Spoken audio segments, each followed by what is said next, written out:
तो चलिए देखिए, आज हम लोग आपको जो है क्लास 12th का केमिस्ट्री का जो पेपर होने वाला है उसी का जो है बहुत ही इंपॉर्टेंट वीवीआई जो है सब्जेक्टिव प्रश्न करने वाले हैं। ठीक है, यहाँ पे आपको 50 में सब्जेक्टिव प्रश्न कराने वाला हूँ, जो कि आपको पहले से मालूम है। ठीक है, यहाँ पे हम लोगों ने 11वां प्रश्न से स्टार्ट किया है। ठीक है, क्योंकि 1 से लेकर 10 तक प्रश्नों को हम लोगों ने कंप्लीट कर लिया है। ठीक है, यदि आपने उसको नहीं देखा है तो हमारे चैनल पर प्ले लिस्ट बना हुआ है, आप लोग जाके देखिएगा। क्लास 12th केमिस्ट्री सब्जेक्टिव प्रश्न आप लोगों को मिल जाएगा। ठीक है, यहाँ पे 11 नंबर प्रश्न से हम लोग यहाँ पे देखने वाले हैं। ठीक है, यदि अभी तक हमारे चैनल को सब्सक्राइब नहीं किया है तो प्लीज़ चैनल को सब्सक्राइब कर लीजिएगा। ठीक है, क्योंकि यहाँ पे जो है ये सारे प्रश्न आपके बहुत ही इंपॉर्टेंट प्रश्न होने वाले हैं। ठीक है, ये हमने हाथ से लिख कर तैयार किया है। ठीक है, कह रहे परिसारक दाब को आप लोगों को परिभाषा देना है। ठीक है, तो यहाँ पे जो है आपको परिसारक दाब को परिभाषित करना है। ठीक है, इसको वीवीआई करके नोट कर लेना है। ठीक है, बहुत ही इंपॉर्टेंट प्रश्न है। ठीक है, तो इसको आपको याद रखना है। इसका उत्तर देखिए, हमने अपने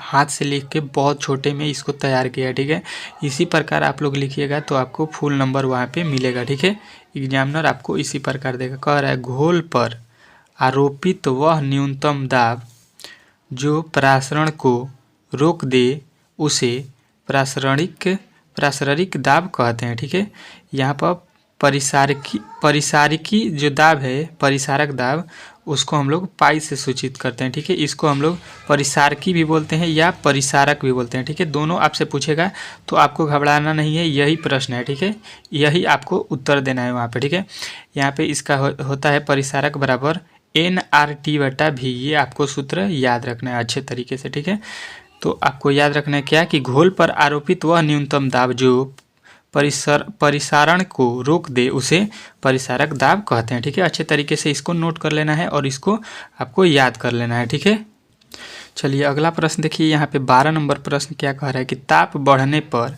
भौतिक अधिशोषण घट जाता है, क्यों? जो ताप होता है वो बढ़ता है तो उसका अधिशोषण जो होता है वो घट जाता है, क्यों? ये आपको बताना है। ठीक है, बहुत इंपॉर्टेंट प्रश्न है। इसको वीवीआई करके सभी प्रश्नों को आपको एक कॉपी बनाना है नोट्स वाला, जो कि उसमें आपको केवल 50 प्रश्नों को लिखना है और याद कर लेना है। ठीक है, देखिए कह रहा है जब अधिशोषण और अधिशोषण के बीच का आकर्षण बल वांडर वाल बल द्वारा उत्पन्न होता है तो यह भौतिक अधिशोषण कहलाता है। जैसे गर्म Ni पर H2 गैस अधिशोषण है। ठीक है, मतलब आपको याद रखना है इस प्रकार कि जब अधिशोषण और अधिशोषण के बीच दो अधिशोषण जैसे में होंगे, अधिशोषण और अधिशोषण के बीच में जो आकर्षण बल जो है वांडर वाल के बल द्वारा उत्पन्न होता है, बनता है या उत्पन्न होता है, उसी को हम लोग बोलते हैं भौतिक अधिशोषण। ठीक है, ये देखिए यहाँ पे जैसे गर्म Ni पर H2 गैस को हम लोग अधिशोषण करते हैं। ठीक है, तो यहाँ पे देखिए आपके कितने छोटे से प्रश्न, कितने छोटे से उत्तर में हमने आपके डिफिनीशन को तैयार किया है। ठीक है, इस प्रकार आपको याद करने में कोई प्रॉब्लम नहीं होगा। ठीक है, इसीलिए हमने इतना छोटा सा और सटीक उत्तर आपके लिए तैयार किया है। ठीक है, बहुत मेहनत लगता है एक एक प्रश्न को जुटाने में। ठीक है, तो प्लीज़ वीडियो को एक बार लाइक और शेयर ज़रूर कर दीजिएगा। ठीक है, इसको देखिए कितना लिखना पड़ेगा तब तो ये प्रश्न तैयार होगा। ठीक है, आप लोग एक बार प्लीज़ लाइक कर दीजिएगा तो ये वीडियो जो है बनाने में हमको भी थोड़ा मोटिवेट होंगे। ठीक है, यहाँ पे देखिए आपका 13 नंबर प्रश्न कर रहा है आर्हेनिक समीकरण क्या है। ठीक है, बहुत ही इंपॉर्टेंट प्रश्न है, ये आपको इस बार पूछने वाला है तो आपको अच्छे तरीके से इसको तैयार कर लेना है। ठीक है, आर्हेनिक समीकरण क्या है? ठीक है, तो आपको बताना है कि आर्हेनिक समीकरण जो अभिक्रिया वेग की तापमान पर निर्भर की व्याख्या करता है, आर्हेनिक समीकरण कहलाता है। आर्हेनिक का सूत्र होता है K बराबर AE/EQ/RT। मतलब ए का मतलब यहाँ पे आपको समझ लेना है कि क्या होता है आवृत्ति स्थिरांक। ठीक है, ई का मतलब होता है सक्रियण ऊर्जा। ठीक है, टी का मतलब परसर दाब। ठीक है, परम दाब। ठीक है, देखिए यहाँ पे आपको याद रखना है कि आर्हेनिक समीकरण जो अभिक्रिया वेग की तापमान पर निर्भर करता है। किस पे निर्भर करता है? तो अभिक्रिया वेग की तापमान पर निर्भर करता है और आपको बताना है कि व्याख्या करता है, तो उसी को हम लोग बोलते हैं आर्हेनिक समीकरण। ठीक है, आर्हेनिक का ये समीकरण। ठीक है, चलिए अगला प्रश्न देखते हैं।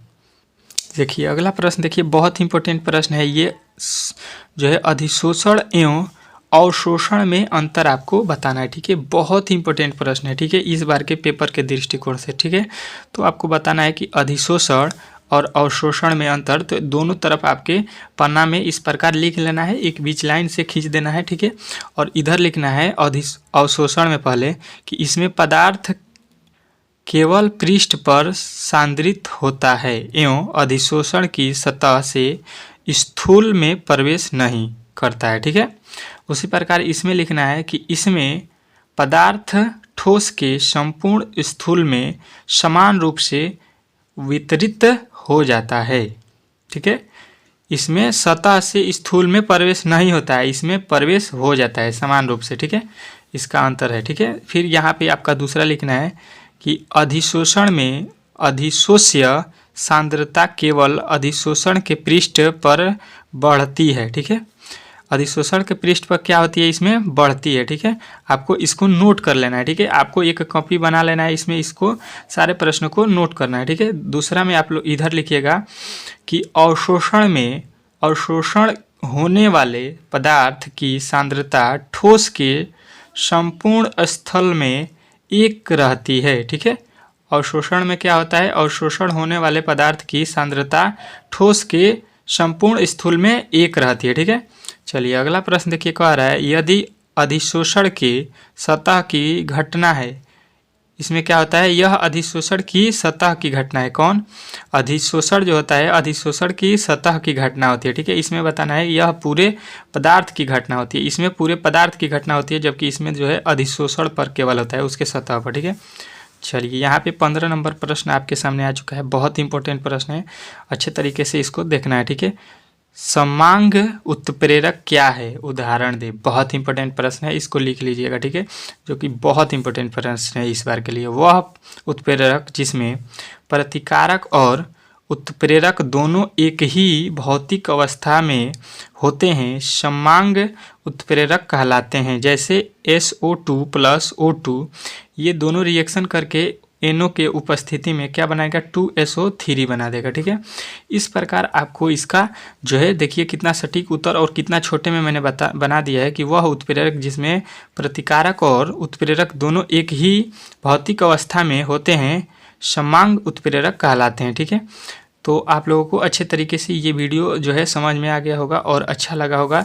तो प्लीज़ इसको जो है एक बार शेयर कर दीजिएगा। ठीक है, यहाँ पे हम लोगों ने 15 ठो प्रश्न बना लिया है, कंप्लीट कर लिया है। यदि आप इस वीडियो पर 50 ठो लाइक कर देते हैं तो मैं अगले वीडियो में 15 से लेकर 25 तक प्रश्नों को मैं करा दूँगा। ठीक है, तो आप लोग इसके लिए हमको क्या करना पड़ेगा कि 50 ठो लाइक कर दीजिएगा। ठीक है, और शेयर कर दीजिएगा, तो मैं इस पे जो है अगला वीडियो कल बना दूंगा। ठीक है, तो प्लीज़ इस वीडियो को ज़्यादा से ज़्यादा शेयर कर दीजिएगा, और हमारे चैनल पर पहली बार आए हैं, यदि आपका भी पेपर 2024 में है तो प्लीज़ चैनल को सब्सक्राइब कर लीजिए 50 प्रश्नों के लिए। ठीक है, तो चलिए मिलते हैं अगले वीडियो में।